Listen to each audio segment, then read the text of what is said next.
Hey everyone, many of you know me, I'm Sonya, because you either come to me as a client for Reiki or crystal therapy, or you are a student of mine on one of my online courses. And I thought it would be really wonderful to share with you snippets of quantum healing information.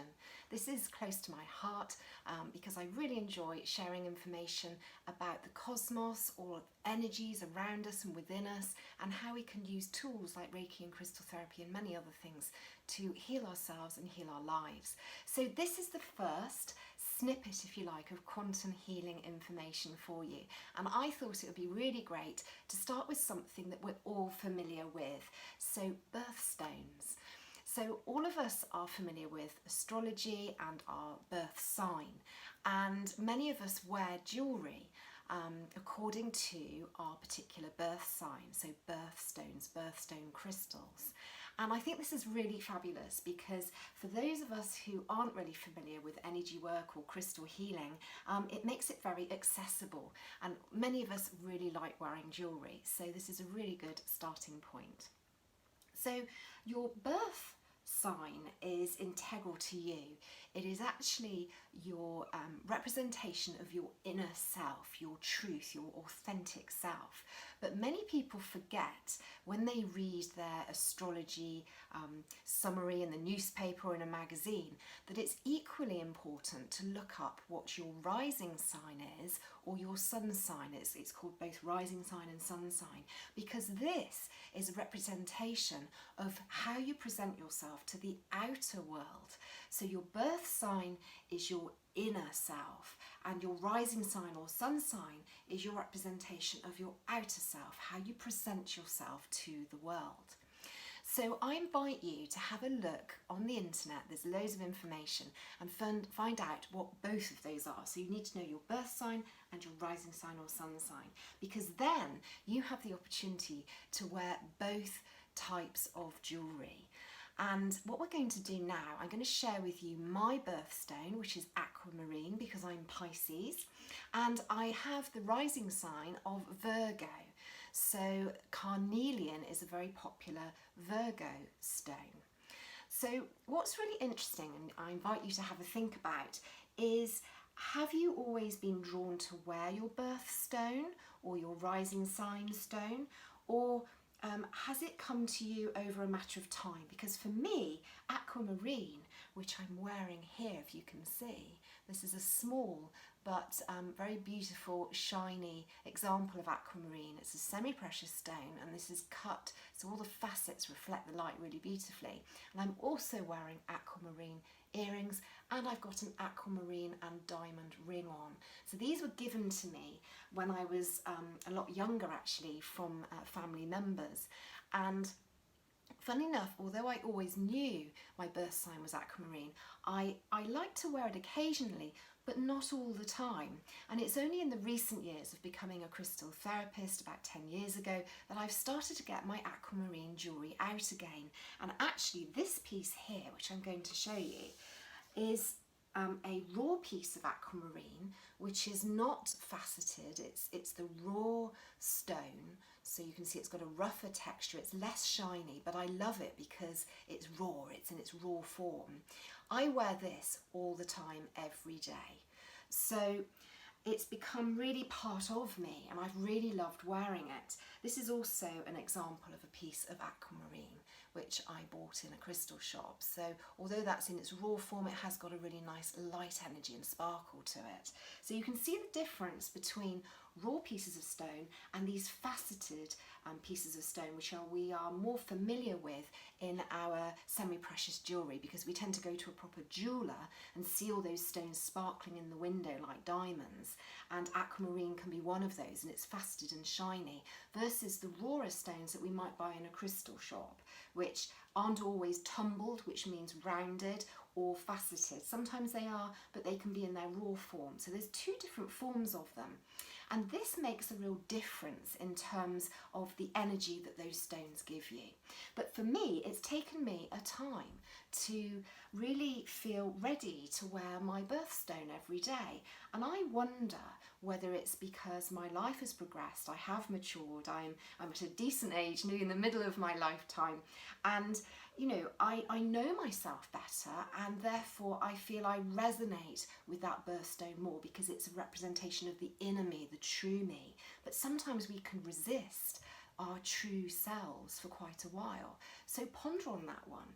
And carnelian for me, which is my rising sign stone for Virgo, that one I tend to go to more when I'm in need of balancing from a circumstance in my life. So that's also interesting. That's my representation of how I perhaps behave in the outer world, my outer world. So have a little bit of a think about those things.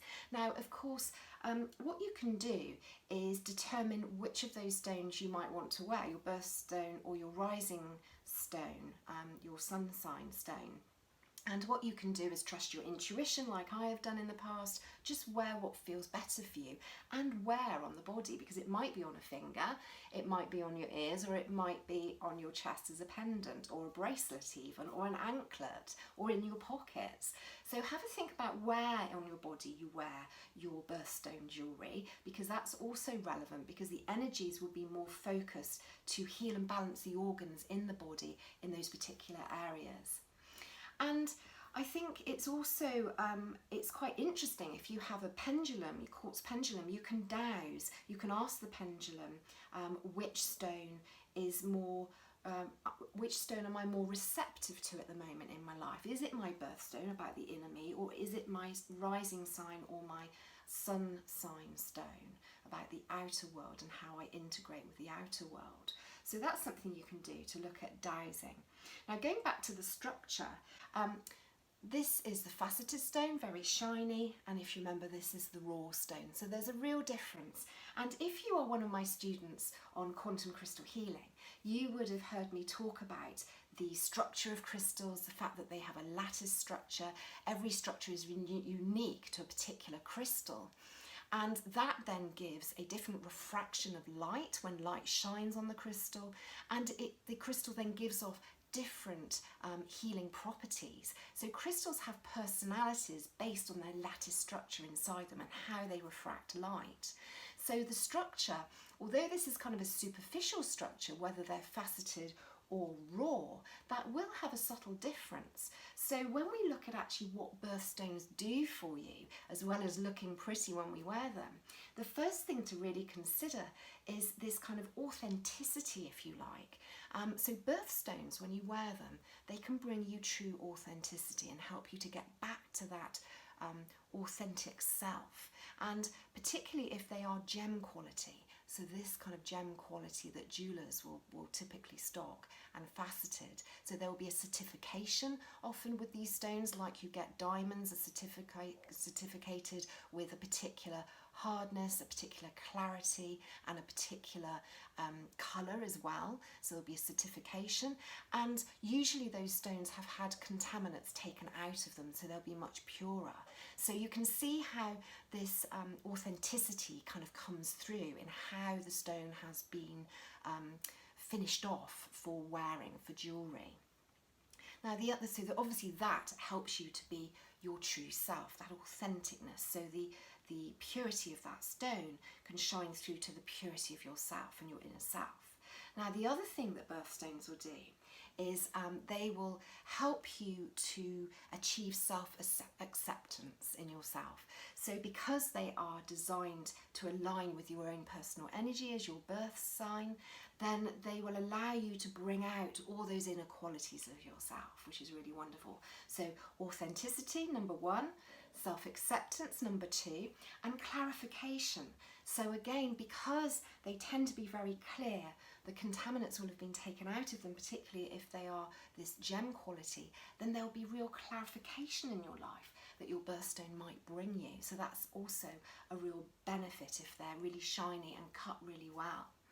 The other thing that birthstones, the fourth element that they will bring you, is personal value.